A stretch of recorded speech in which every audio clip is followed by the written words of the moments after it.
Hello guys. guys! Eto na nga, nagsimula ng vlog si Auntie Mo. Please like and subscribe! No? Dito ako sa garden So, ano namin. na nga guys, story time na to. Merong itlog na napisa, tas yun, lumabas sa niya, tapos may pangalawa. Pero yung una niya, no, buhay kasi niya, yung nanay niya. Pero, hindi na alam kung sino yung nanay doon kasi madami nga. Ayun na, ito na nga, exciting part. Yun na, ito na, papunta na ako sa ito na, pupunta na dito yun.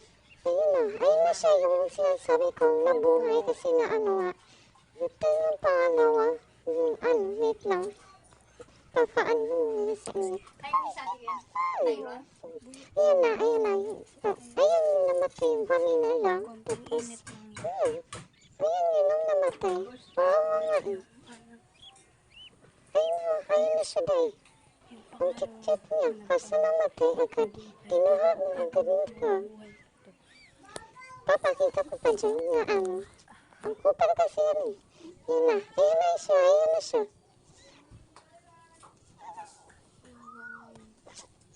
Ayan, lang hinawakan ko lang naman siya. Tapos, nag-posing na kami dyan. Pagtiglarutan. Tapos, namamaya, yung pag-ulit ko sa kanya sa namatay na siya, guys. Sila yung nga, kinuha na agad, kahit lang, nagko-picture lang kami, pa lang, hindi pa nagbanding na hustot eh. Kinuha na agad, desisyon palaga. Uy! Ayan na. Parang tibang talaga to. Babae yan. Ano yan, te? Ano mo yung Goodbye na!